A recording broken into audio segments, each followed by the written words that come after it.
Bueno, máximo espero hasta las 8:05 para empezar, ¿ya? Un ratito.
Ya. ¿Qué tal? Buenos días con todo. Ahorita estamos empezando una nueva clase de ginecología sobre las fases de la respuesta sexual femenina y masculina.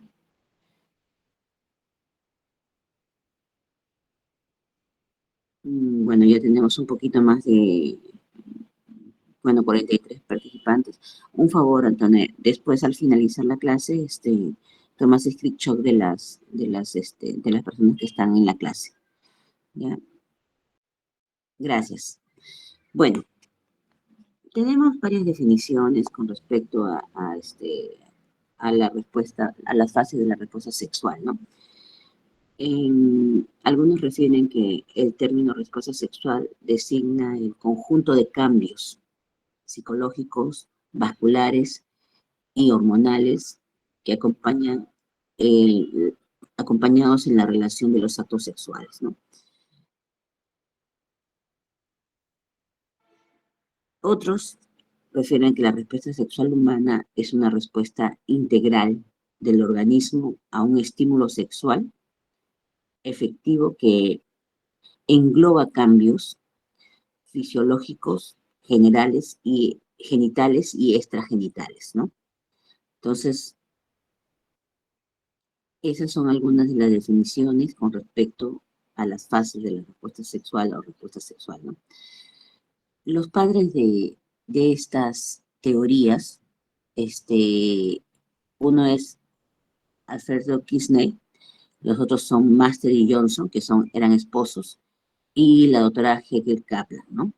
Son los que han hablado más sobre este tipo y han hecho estudios también. Sigue, por favor. Ujú. Nosotros podemos ver de que William Master era ginecólogo americano y su esposa Virginia Johnson publicaron en 1965 un estudio pionero acerca de los procesos fisiológicos, ¿no? Durante la actividad sexual, el cual lo titularon eh, Human Sexual Response, ¿no? Respuesta sexual humana, ¿no? Entonces, ellos fueron los pioneros. ¿Cómo hicieron este estudio? Sigue, por favor.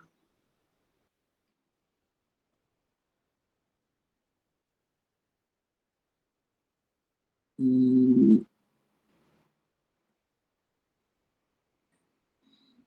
ellos hicieron un estudio, filmaron y observaron a más de 10.000 actos sexuales en grupos de 382 mujeres entre las edades de 18 a 70 y 312 varones entre 21 y 89 años durante la actividad sexual. Ellos filmaron, ¿no? Y describen de forma científica y objetiva los cambios físicos que se producían durante la actividad sexual, ¿no? Tras ese estudio, escribieron la respuesta sexual mediante una curva, la curva de respuesta sexual humana, ¿no? Que está justamente al lado izquierdo, en la forma. Ellos decían, eh, en mujeres ocurre esto, en varones ocurre esto, ¿no? Entonces, una curva para mujer, para el lado femenino y otra curva para el lado masculino.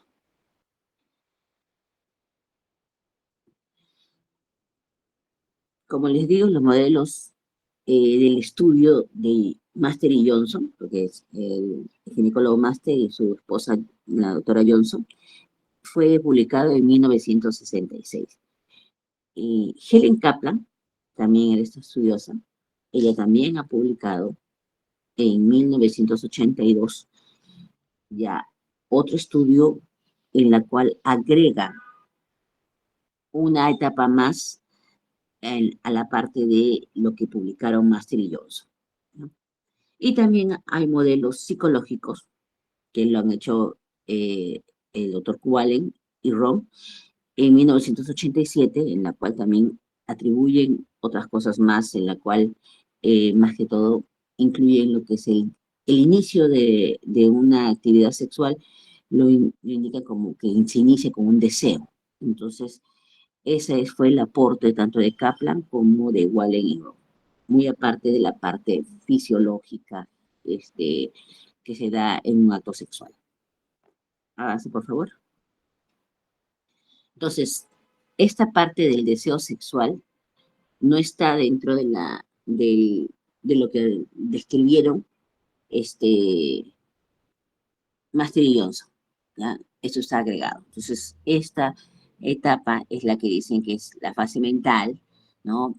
Para la excitación sexual, que hay que estar interesado en el sexo, pensar en ello, sentir curiosidad y general desearlo, ¿no? Y que no incluye ningún cambio físico concreto, ¿no? Entonces, esto es lo que el aporte de la doctora Kaplan y luego ya viene la parte, digamos, que es la parte fisiológica, ¿no? Sigan, por favor. Entonces, según Master y Johnson, eran estas 4 etapas. Y Kaplan le agregó el deseo sexual y también la parte de los psicólogos agregaron también el deseo sexual. Entonces, según Master y Johnson, las fases son fase de excitación, fase de meseta, fase de orgasmo, fase de resolución. Y a estas fases de respuesta sexual de Master y Johnson, como les digo, se agregó el deseo sexual por la doctora Kaplan en 1979, que ella publicó su libro en el 82, ¿no? Sigue, por favor. Entonces, vemos acá una secuencia, ¿no? Master y Johnson dice son 4 etapas: excitación, meseta, orgasmo y resolución. Kaplan dice deseo, y de ahí viene la excitación, la meseta, el orgasmo y todo eso. Y los doctores Waller y Rowe se van más para la parte psicológica, ¿no? Que agarran y dicen que hay una percepción de un estímulo como sexual, hay una evaluación, una excitación, una percepción de la excitación, hay una conducta sexual, hay una percepción de la conducta sexual y una evaluación positiva, ¿no? Entonces, esos son los modelos que se dan para poder dar una respuesta a las fases de la respuesta sexual.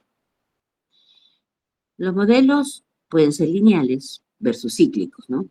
El modelo clásico describe que las relaciones sexuales en los humanos como una secuencia lineal, ¿no?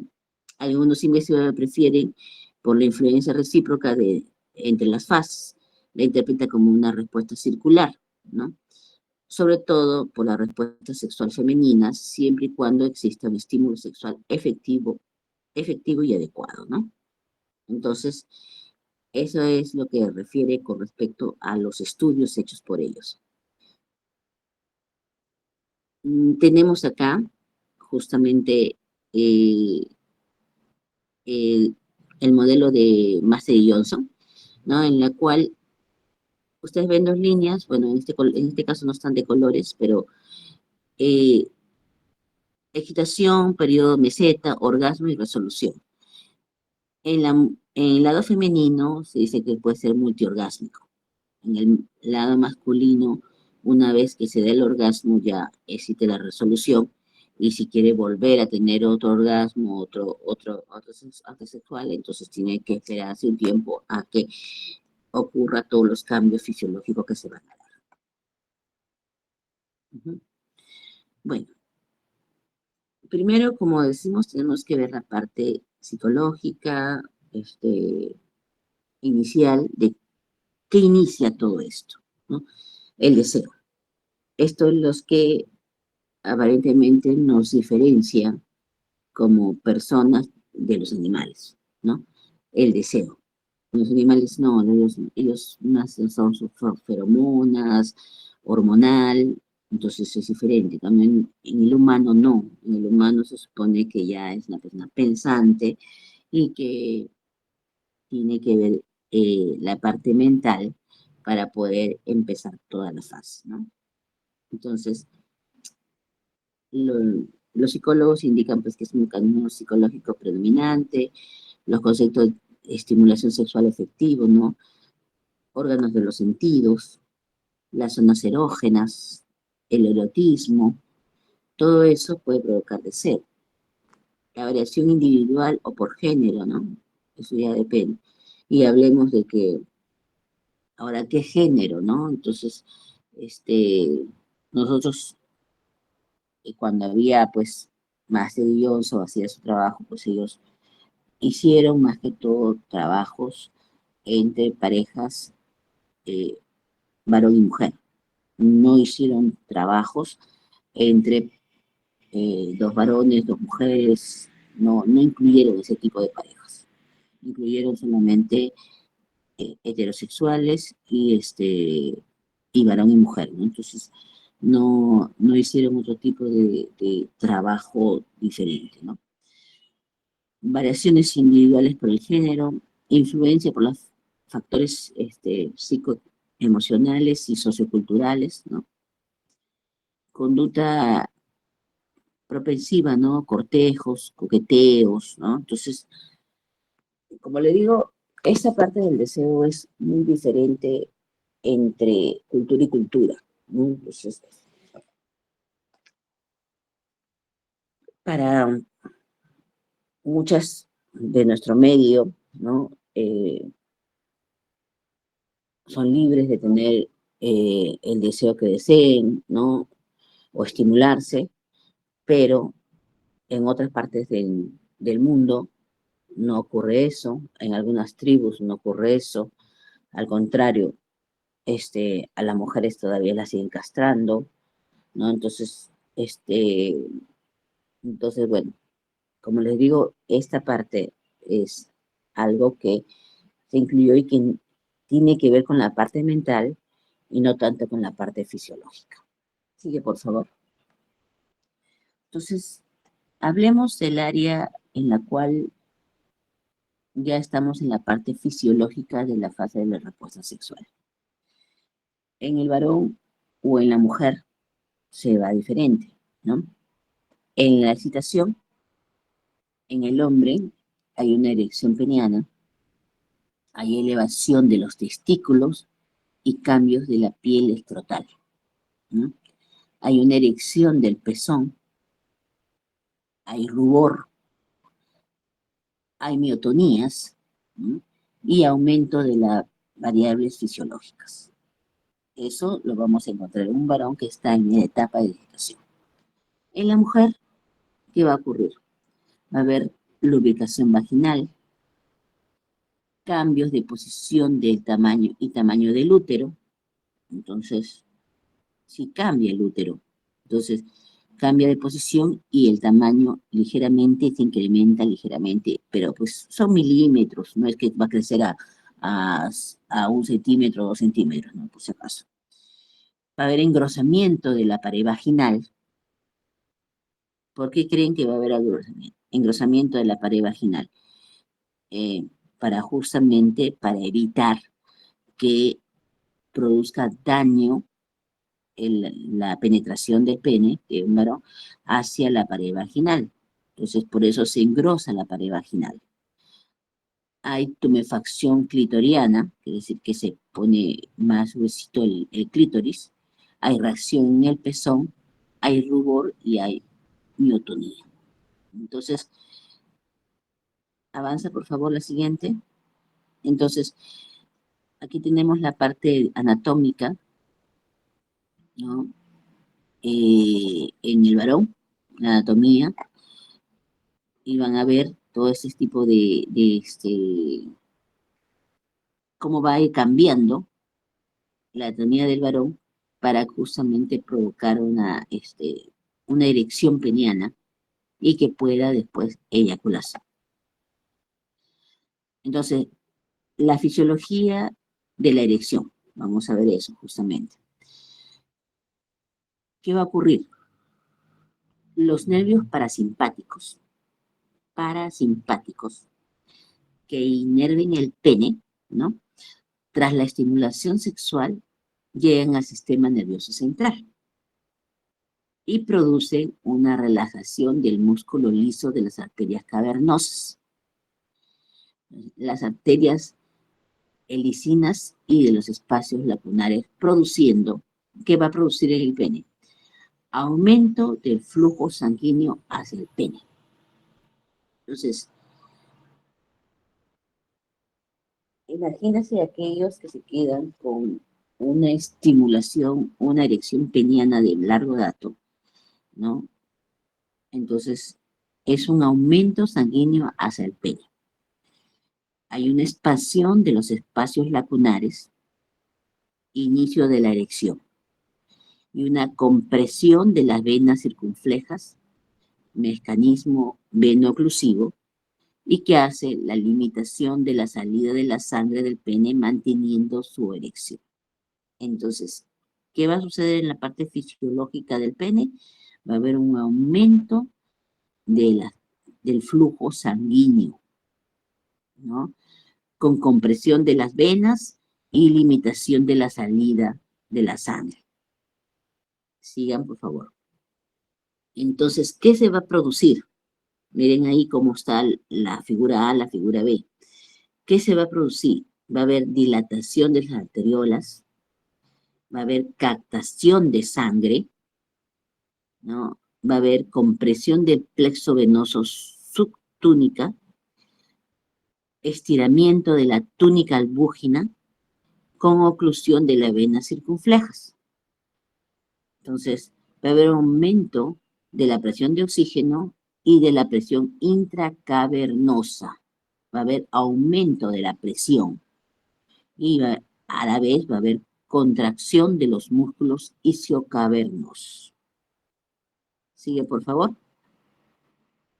Entonces van a encontrar, por ejemplo, en el lado izquierdo un corte transversal cuando el pene está flácido y en el lado derecho un corte transversal durante la erección. Mire qué cantidad de sangre que tiene el pene. Imagínense que después esta sangre no regresa a su normalidad. Entonces, ¿qué puede producirse con el pene? Entonces, todo tiene su fase, ¿no? Entonces, la relajación del músculo liso trabecular aumenta la distensión de los sinusoides para facilitar el rápido llenado y la expansión del sistema sinusoidal. Miren el corte, el detalle, el corte, un corte de las venas, la túnica y el corte transversal en la cual se va a ver el cuerpo cavernoso, la uretra, las venas, cómo se va dilatando. El plexo venoso subtúnica es comprimido entre las trabéculas y la túnica albúgina, resultando en la oclusión casi total del flujo venoso. Entonces, durante la excitación, miren, ocurre en el lado izquierdo, estoy poniendo una foto de el varón, ¿no? Como de estar flácido el pene, va a ir poco a poco una erección. Y en el caso de la mujer, entonces, el útero ligeramente se mueve hacia la parte del colon no es una cosa pues terrible que se vaya a mover todo el útero, pero sí produce eh, contracciones mioclonales. Por eso es que algunos pacientes, por ejemplo, cuando tienen una EPI, eh, y ya son portadoras de EPI, de enfermedad inflamatoria pélvica, por ejemplo, y tienen relaciones sexuales, les duele. ¿Por qué? Porque hay movimiento del útero, todo eso, y si el útero está infectado, las trompas están infectadas, obviamente va a tener dolor, ¿no? Entonces, por esa razón es que cuando uno le pregunta a la paciente, señora, ¿usted tiene dolor al tener relaciones sexuales? Y la señora sí te dice, sí, hace 5 meses, 6 meses, 4 meses que tengo dolor, ya no disfruto, sino simplemente más es el dolor que disfrutar la relación sexual, entonces significa que tiene una probable infección o tiene otra cosa más, ¿no? Pero normalmente estos movimientos del útero no tienen por qué provocar dolor en la mujer. Entonces, si hay dolor es porque tiene una infección o tiene algo ahí que está limitando o provocando molestias, ¿no? Sigue, por favor, la siguiente. Van a ver ahí también en el clítoris y los labios en el ciclo de respuesta sexual, miren cómo se va tumefactando, ¿no? Todos los labios genitales. ¿Por qué? Porque se van haciendo como un capuchón para evitar que al momento de la penetración del pene y el acto que sigue le provoque daño, laceración, ¿no? En la zona de los genitales, en el clítoris, ¿no? Y entonces eso hace que se tumefacten los labios genitales externos. Sigue, por favor, la siguiente. Aquí también tenemos, pues, que en un segmento inferior y especialmente en la pared anterior, posee una importante inervación sensorial que confiere a la zona de mayor sensibilidad erótica y hay un complejo erótico de la pared anterior que se le llama el punto G, ¿no? Entonces, para que la paciente, la mujer tenga mayor placer. Entonces, ya pasamos la etapa de la excitación, ya vimos la parte fisiológica de la excitación. Ahora vemos la parte de la meseta, ¿no? Entonces, en el varón va a haber agrandamiento del glande, va a haber aumento del bulbo uretral, va a haber emisión preorgásmica, aumento testicular y prostático, rubor total y aumento de variables fisiológicas y tensión muscular. Entonces, miren ahí como les estoy diciendo, en la meseta, el varón va a tener una emisión preorgásmica. Entonces, ustedes tienen que saber bien cuando dan un consejo al momento de dar la consejería de planificación familiar en un varón o a una mujer también, si ellos están queriendo cuidarse con preservativos, ¿no? Si hay una emisión preorgásmica en la etapa de meseta antes del orgasmo, entonces quiere decir que el varón emite secreciones que tienen esperma. Y si el varón ingresa a la vagina de la mujer y no se ha puesto preservativo, entonces, y no ha eyaculado, pero tiene una emisión preorgásmica que él no lo va a notar. Entonces, en esas pequeñas cantidades que elimina, puede embarazar a la persona. Porque algunas pacientes dicen, ay, no, mi esposo no usa preservativo, nada, pero eyacula afuera. Entonces nunca penetra. Sí, sí penetra, pero la eyaculación la hace fuera de mi vagina. Es lo que dicen muchas mujeres, me cuida, me cuida, me cuida. Es lo que van a escuchar en las pacientes. Entonces, tienen que explicarle de que de todas maneras siempre va a haber una emisión preorgásmica que con esa pequeña cantidad de esperma, si la mujer está en su día ovulatorio, pues puede gestar. Y si ese no es su objetivo, entonces tiene que cuidarse, usar bien un preservativo, ¿no? Antes de cualquier penetración debe ser colocado un preservativo si es que la pareja no quiere eh, engendrar, ¿no? Eso es con respecto a la etapa de meseta en el varón. A la etapa de meseta en la mujer. Hay una plataforma orgásmica, una retracción del clítoris, hay fibrilación uterina, hay rubor total, ¿no? Aumento de variables fisiológicas y aumento de la tensión muscular. Entonces, eso está pasando en la mujer y eso está pasando en el varón. Acá tenemos unas pequeñas fotitos en la cual justamente vemos cómo se agranda la parte testicular, ¿no? Y en la mujer cómo se aumenta toda la parte, se excita toda la zona del punto G, de la zona del clítoris y cómo ya va cambiando el movimiento del útero, miren, con respecto a esa foto. En la siguiente, por favor. En el varón va a haber una vasocongestión de los testículos que se envuelven hasta el 50% más grande en la excitación. La lubricación es una función parasimpática. Las glándulas uretrales y bulbouretrales secretan moco. El moco fluye de la uretra durante la cópula y ayuda a la lubricación, ¿ya?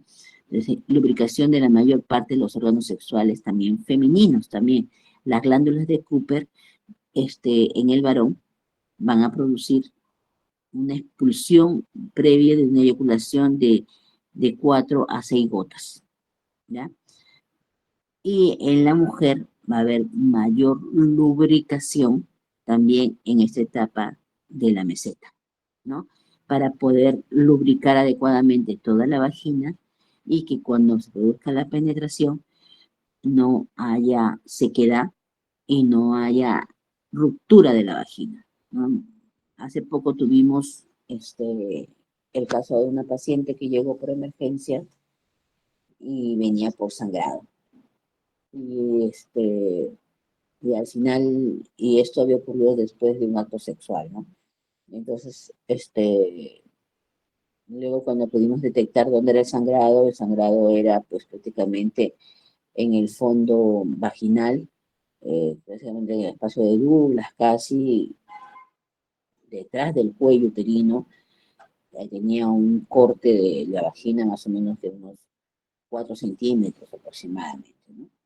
Entonces, y no me parece raro porque realmente también a veces hay pacientes, una paciente una vez me llegó, ya tenía como 4 hijos parto vaginales y todo, el esposo había estado de viaje, regresaron, y cuando él llega, después la mujer viene pues sangrando, y también tenía un corte pues en hora 6 más o menos, entre el cuello y la vagina, pues un tremendo corte, ¿no? La residente me decía, doctora, ¿pero qué pasó? Si esta señora ya tiene hijos, no es una paciente que recién que tenga una vagina pequeña, ¿no? Que sea una paciente que, que,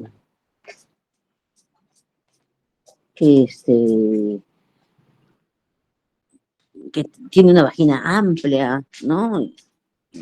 Y el esposo era realmente era chiquito. Ella medía creo que 1,50 m y el esposo 1,52 m, 53 nomás, era bien pequeño. Entonces, y bueno, le digo, todo puede ocurrir. A veces, ¿qué pasa? Que si no ha estado bien excitada, ella no ha lubricado adecuadamente y no se ha engrosado su vagina, no ha habido una resección adecuada de los labios genitales y todo, como para poder recibir una penetración, entonces pues es como que hubiera entrado una cuchilla ahí y la ha cortado, pues.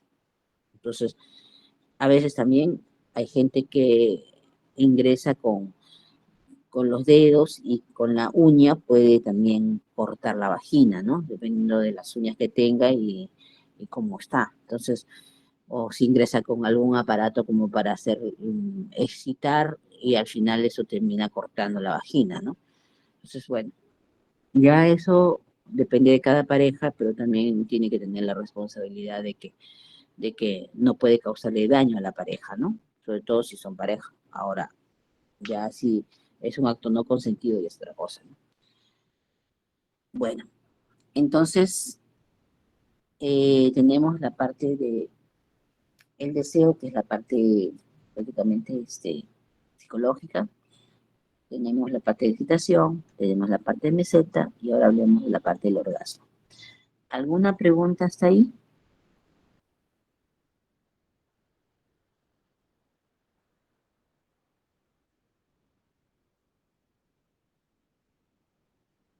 ¿Alguna pregunta, chicos? ¿Hasta ahí o sigo con la clase? La clase, doctor. ¿Todo bien? Ok. Ya, muy bien. Entonces sigamos con la parte del orgasmo. Entonces, tenemos la tercera etapa en la parte de Master Johnson y sería la cuarta etapa en Kaplan, ¿no? Ok. Entonces, el orgasmo.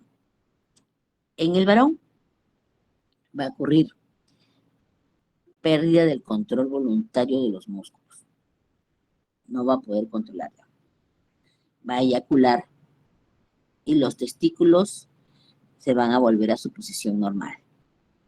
Y aquí, sí, va a ser la mayor presión arterial que tenga, la mayor frecuencia cardíaca que tenga y la mayor frecuencia respiratoria que tenga.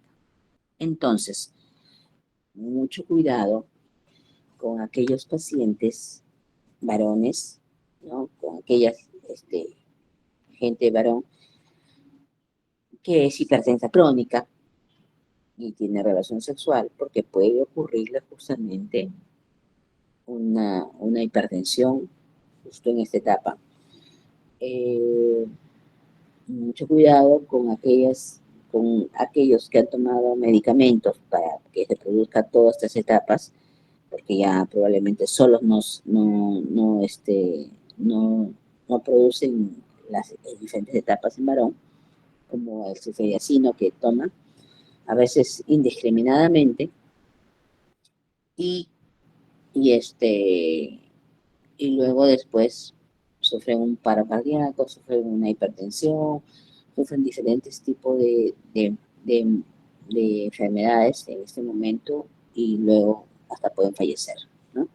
Entonces, toda medicación que se use para mejorar algo fisiológico, entonces tiene que ser prescrito por el médico. No me voy a la farmacia y me compro, ay, toma esto, mi amigo me lo dijo, y yo no sé si me fue bien o me fue mal, porque también pueden terminar con un priapismo los varones y quedarse ahí con con el pene en totalmente erecto y hasta puede necrosarse, pues, ¿no? Si es que no llegan a tiempo a una emergencia, ¿no? Entonces, hay que tener cuidado.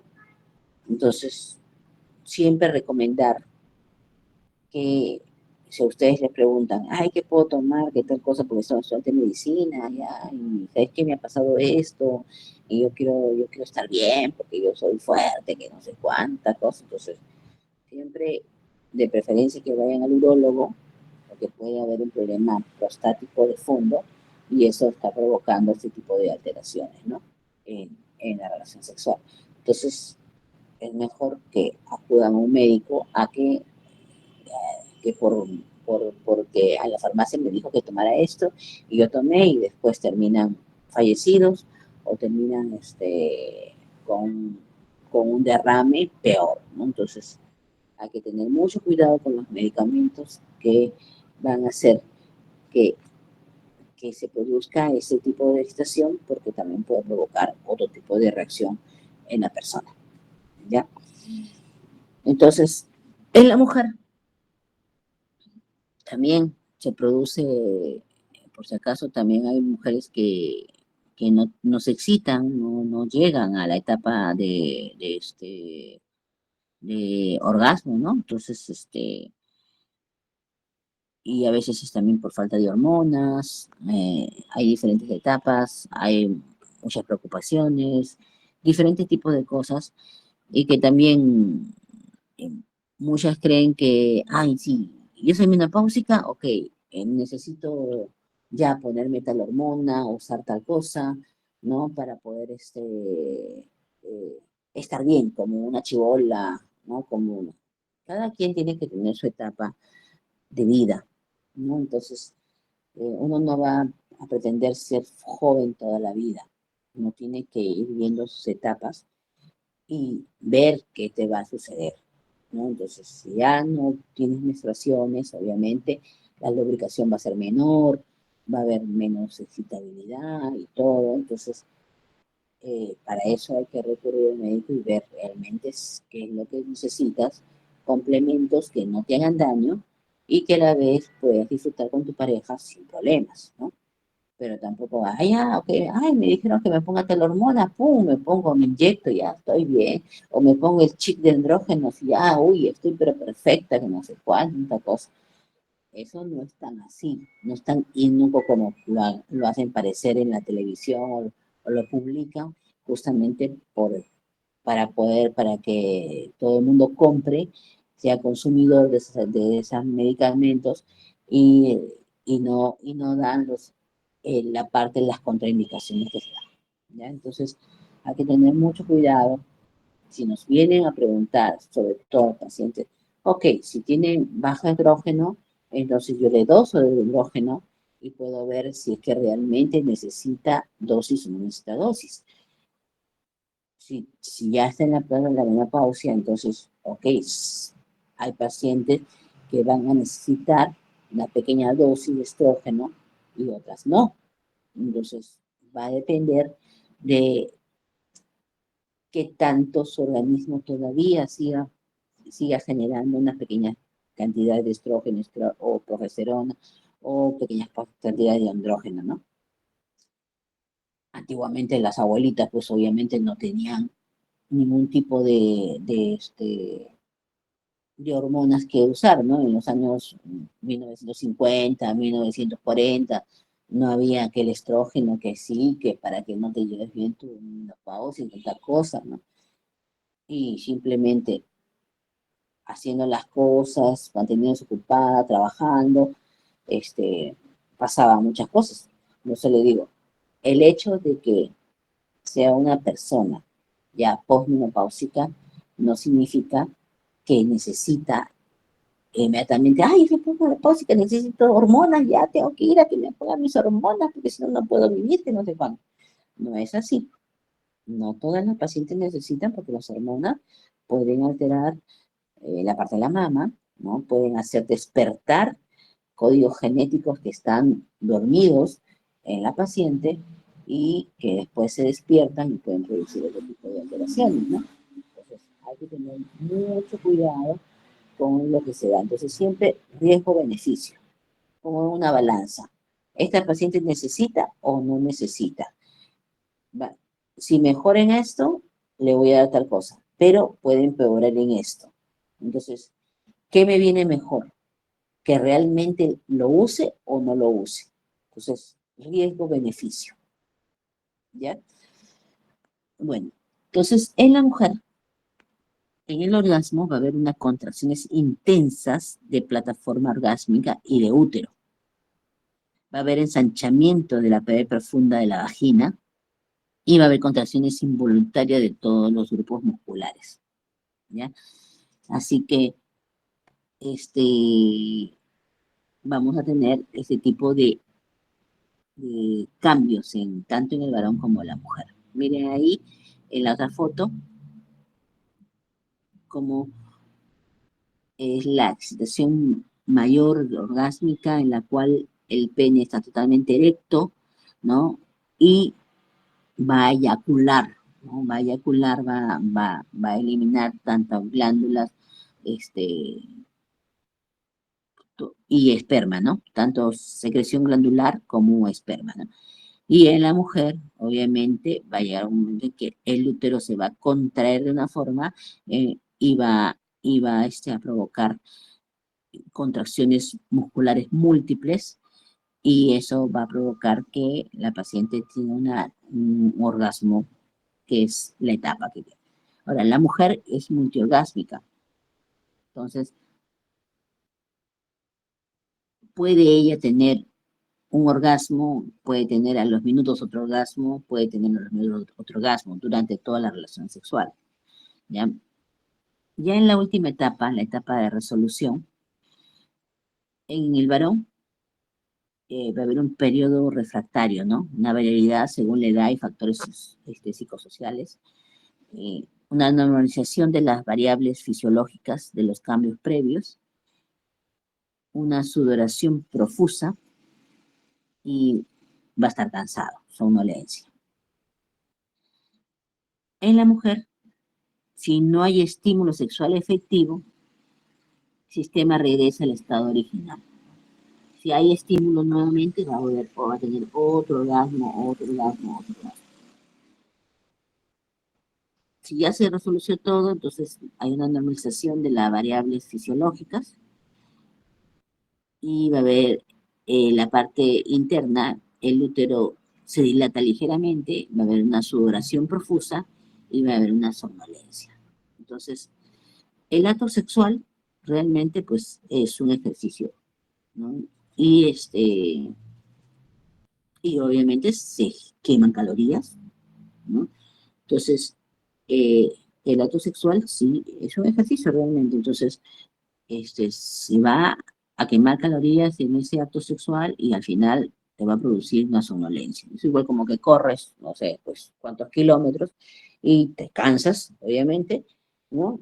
Sudas, al finalizar de los kilómetros vas a sudar, ¿no? Igualito el acto sexual va a haber cambio. Entonces, lo que reportaron Master y Johnson fue todo este tipo de cambios, ¿no? Que comenzaron a filmar, a filmar, a filmar y comenzaron a ver, mire, en este va haciendo esto, se va viendo esto, se va viendo esto, se va viendo esto, ¿no? Y, y eso lo reportaron en todo su trabajo, ¿no? Entonces, como ven, todo vuelve a su estado anterior. La siguiente, por favor. En la foto en la cual nuevamente el pene se vuelve flácido, el escroto también se achica, se tumefacta, otra vez se achica, se aflacidece, el útero vuelve a su estado normal, la parte de clítoris, labios mayores también se desencapuchan, y bueno. La siguiente, por favor.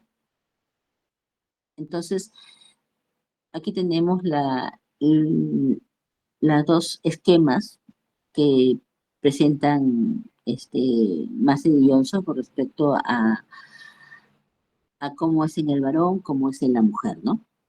Entonces, por eso le digo en la mujer como que puede ser multiorgásmica y en el varón mm, una sola vez y luego para que pueda volver otra vez tiene que pasar un rato a que nuevamente gane energía y todo eso y pueda tener otra relación sexual. ¿Ya?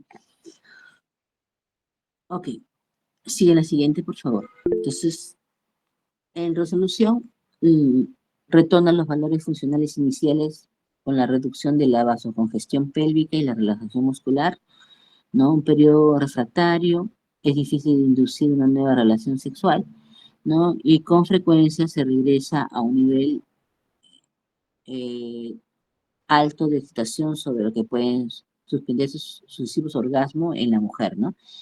La mujer puede haber multiorgásmica o una persistencia de la estimulación.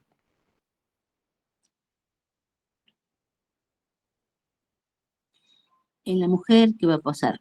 Va a haber aumento de la oxitocina durante el orgasmo y de la prolactina, ¿no? Va a haber alteración de la percepción, va a haber elevación de los umbrales de percepción dolorosa en diversas partes del cuerpo, va a haber una alteración de la percepción temporal y va a haber una alteración del estado de conciencia, desconexión temporal de la realidad. Entonces, eso es lo que psicológicamente refieren los psicólogos, ¿no? Con respecto a lo que sucede en el lado femenino. Aquí les voy hablando un poquito, ¿ya? Entonces, ya vimos toda la parte fisiológica y la parte afectiva, ¿no? Entonces, las etapas del Master y Johnson fueron 4. Excitación, meseta, orgasmo y resolución. Kaplan agrega deseo sexual. Los psicólogos también agregan deseo sexual. Entonces, pero las 4 etapas son la parte fisiológica del organismo de la mujer o del varón, ¿ya? Y la primera etapa agregada de Kaplan es, de la autora Kaplan, es que es la parte psicológica, ¿no? Entonces, como el ser humano, hay bastantes cambios en la mente del ser humano. Entonces, ahí vienen los problemas de las disfunciones sexuales. Esto lo van a ver con el doctor Morales, es que le va a hacer la clase, ¿no? Pero acá les voy a ir dando un adelanto pequeño de algunas definiciones para que más o menos lo vayan viendo, ¿ya? Como lo que corresponde a las disfunciones sexuales, ¿no? Disfunciones sexuales por espasmo muscular, por dispareunia, debido a la excitación, una fobia al coito, del organismo, del orgasmo, del deseo, ¿no? Entonces, las disfunciones sexuales, avanza por favor, son problemas que afectan la respuesta sexual humana, como el deseo, la excitación y el orgasmo, ¿no? Esto impide el desarrollo de la vida íntima plena, afectando la salud integral y autoestima del individuo, así como su relación de pareja. Sigue la siguiente. Entonces, acá algunas definiciones de disfunciones sexuales más comunes, ¿no? Anorgasmia, imposibilidad de conseguir un orgasmo. Aversión sexual, rechazo o casi todo tipo de acto sexual, incluye miedo, ataques de pánico, fobia, asco, entre otros. Dispareunia, dolor durante o poco después de la relación sexual. Dolor sexual no coital, dolor genital recurrente durante la actividad sexual provocado por estimulación no coital. Eyaculación precoz, respuesta orgásmica o eyaculatoria durante el acto sexual antes del deseado. Sigue, por favor. Eyaculación retardada. Sucede cuando la erección se mantiene, pero la eyaculación tarda en aparecer. Falta de deseo sexual o frigidez, también llamado de deseo sexual hipoactivo. Se describe como el bajo nivel de interés sexual. Impotencia, caracterizada por la dificultad del hombre de mantener una erección con la rigidez suficiente para lograr la penetración vaginal. Vaginismo, espasmo muscular involuntario de los músculos vaginales que provoca gran dolor durante o la imposibilidad de la penetración. Sigue, por favor. Algunas causas, algunas, no todas, algunas, ¿no? Alcoholismo o adicción a los psicofármacos, ¿ya? Porque hay gente que vive drogada prácticamente y con medicación recetada, ¿no? Factores hormonales, como en caso de menopausia o algún problema de que la paciente puede haber una menopausia precoz, ¿no? Un problema mayor en la paciente, ¿no? Si es joven. Causas psicológicas como un bajo nivel de autoestima, estados depresivos, excesivo estrés o ansiedad, una historia de abusos sexuales o mala relación de pareja, entre otros, ¿no? Entonces, algunas causas, como las pongo acá, no todos. Este es como un preludio a la clase que van a tener sobre disfunciones sexuales. ¿no? Y bueno, acá les dejo un pequeño alcance para que vayan viendo algunos términos más que todo, ¿no? Entonces, bueno, muchas gracias. Si tienen alguna pregunta, me lo hacen saber ahorita para poder responderles.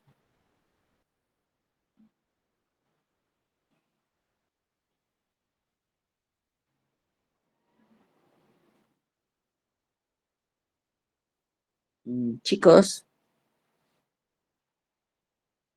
¿alguien tiene alguna pregunta? ¿Algo? ¿Todo claro? Todo claro, doctora. Bueno, no tienen ninguna pregunta mayor. Bueno, eh, ustedes van cuando estén en la emergencia, ya,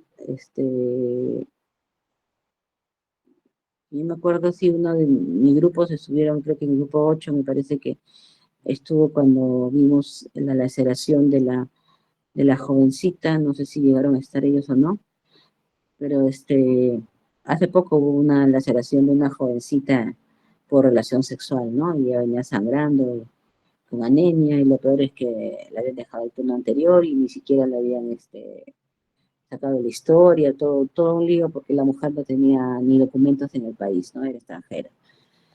Así como ocurre en jovencitas, puede ocurrir en pacientes que ya han tenido hijos, que han tenido todo, entonces a veces entienden como un acto sexual puede provocar eso, pero cuando la mujer no está bien lubricada y ocurre la penetración, si la vagina no está preparada para recibir el pene, entonces puede provocar muchas laceraciones vaginales y el pene entra como un cuchillo que corta, realmente. Entonces hay que tener cuidado, justamente si a ustedes les piden un consejo, una persona más joven o algo por el estilo, entonces tienen que estimular bien a la chica antes de una penetración. La penetración no significa que es toda la relación sexual.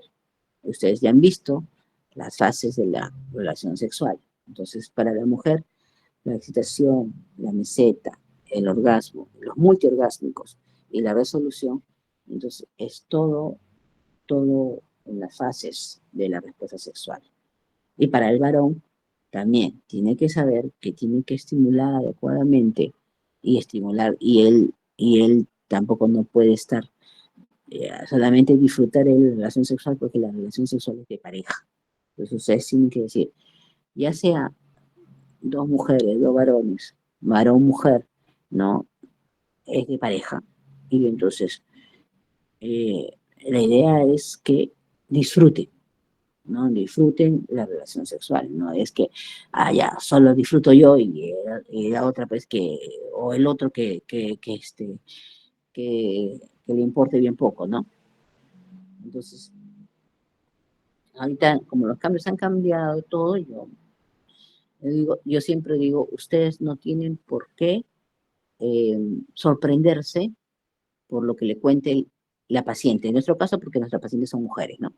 Pero si fuera varón, en planificación que tenemos pacientes varones, ¿no? Entonces, uno no tiene por qué poner cara de asombro ni cara de una recomendación siempre cuando ustedes están haciendo una historia clínica, porque lo van a hacer cuando sean internos, cuando estén en la etapa de anamnesis, señora, ¿cuántas parejas tiene? O señor, ¿cuántas parejas ha tenido? Y tal cosa, ¿no? Siempre en la parte de anamnesis van preguntando, ¿no? ¿Tantas parejas sexuales ha tenido? Tal cosa.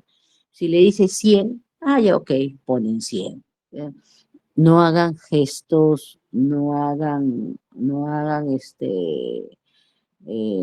se pongan cara de sorprendidos ni nada por el estilo, porque si ustedes se ponen así como una cara sorprendido, como diciendo, uy, ¿qué es? O ella, ¿qué es? Que no sé cuándo. Entonces, el paciente ya no te va a seguir contando la verdad y te va a inventar otra cosa. Entonces, la idea es que el paciente te cuente la verdad, te diga, sí, realmente, bueno, pues he tenido 15, o bueno, he tenido 15 abortos y porque me los estimulé yo sola, bueno, ok, ¿por qué fueron? ¿En dónde fue? Así como si ustedes fueran fuera en el confesionario, digamos, ¿no? Pero no sorprenderse por lo que le cuente la gente. Simplemente no poner expresiones que vea que la persona que te está contando se inhiba al contarte, porque si no, no te va a contar la verdad. Y muchas de las enfermedades a veces vienen por este tipo de cambios de pareja y todo, ¿no? Entonces, lo que tenemos que hacer es simplemente escuchar, redactar y no tener cara de sorprendidos por nada. Una señora una vez me dijo, ay, no, a mi marido le gusta completo. Ah, sí, bueno, señora, ¿y qué significa completo para usted o para su marido, no? Porque algunos pueden decir una cosa y otros pueden decir otra cosa, ¿no? Entonces, no, que le gusta tener relaciones por la vagina, que le gusta tener relaciones, que le haga felapio, que le gusta tener relaciones anales, y después termina en la vagina. Así, ya. Y la señora pues venía constantemente con enfermedad de transmisión sexual, con EPIs constante. Entonces digo, mire señora, ¿su marido se pone condón por cada relación, por cada penetración que tiene? No, pero al final, entonces, al final ella era perjudicada porque el marido estaba tranquilo en su casa y ella era la que estaba con EPI todo el tiempo, que cada rato le dolía el vientre y todo, y tenía unas infecciones vaginales constantes, que no sé cuánto. Entonces, ¿cómo uno va a tener relaciones con, digamos, infecciones constantes si las secreciones anales se las metía a la vagina y ahí terminaba eyaculando, ¿no? Entonces, hay que, por eso siempre hay que preguntar en esta paciente que tiene enfermedades de transmisión sexual constante, ¿no? A veces la posición que usan para tener relaciones sexuales. Entonces, a veces, ¿qué posición usan? No porque uno quiera averiguar o ser chismoso, sino porque ese tipo de cosas nos va a poder llevar a la descripción que por qué ella tiene relaciones sexuales, tiene infecciones constantes de tal cosa, ¿no? Entonces, pero siempre, como le digo, con respeto y siempre tratando de evitar poner expresiones de asombro, así escuche lo que escuche, ¿no? Entonces, y ni reírse y ni hacer, porque si no el paciente no te va a contar. Si el paciente te cuenta es porque tú estás ahí tranquila, inexpresiva, simplemente le escuchas y apuntas. Entonces el paciente, y yo por lo menos desde alumna, nunca he tratado a la paciente como mamita, hijita, señorita, una cosa así. No. Siempre, si ya ha tenido hijos, sí señora, tal cosa. Si no ha tenido hijos, bueno, señorita, en el caso de nosotros que somos ginecólogos, ¿no? O señor, pero tiene que haber de todas maneras el paciente es nuestro amigo. El paciente es alguien que viene para pedir la ayuda por tus conocimientos, pero no tienes por qué tratarla o tratarlo como si fuera tu vecino o tu amigo.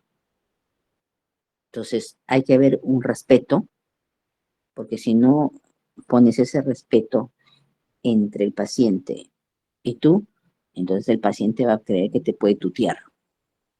Y yo por lo menos nunca he tuteado, así sea menor que yo no tuteo y siempre tienen un respeto, ¿no? Entonces, porque si no, las pacientes van a pensar de que te pueden tutear, que te pueden agredir, y así no son las cosas. Ustedes saben que en centro obstétrico las pacientes a veces están por el dolor, gritan. He visto así tipo Linda Blair que se dan hasta vueltas y todo, ¿no? Que he tenido todo tipo de pacientes. Pero cuando yo llego a la guardia, siempre es, si está en trabajo de parto, señora, porque está en trabajo de parto, no va a pensar que le voy a decir señorita si está a punto de tener un bebé, ¿no? Entonces, así tenga 15 años, 13 años, 12 años, ¿no? Igual es una señora ya, porque ya está embarazada. Entonces, y si es malcriada con sus padres, pues va a tener que aprender a respetar en Juan al médico, porque no es su mamá la que está aguantándole las malcriadeces, ¿no? Entonces, ustedes no se tienen por qué dejar Si es que acompañan a alguien o están vigilando el parto de alguien, no tienen por qué dejar que les metan los dientes o que le agarren las manos y que le claven las uñas ni nada por el estilo. Nunca dejar hacer eso a una paciente. Si no, ella va a pensar de que tiene toda la confianza del mundo y que los puede tratar como cualquier cosa. Y ustedes no son cualquier cosa. Ustedes son personas que están estudiando, que van a ser médicos y van a tener una profesión. Y no se pueden dejar mandonear por cualquiera. ¿Ya, chicos? Entonces, un pequeño consejo nada más, pero de todas maneras, espero que les sirva. Muchas gracias por la atención. Cuídense. Ya mandaré mis preguntas para el examen. Un abrazo.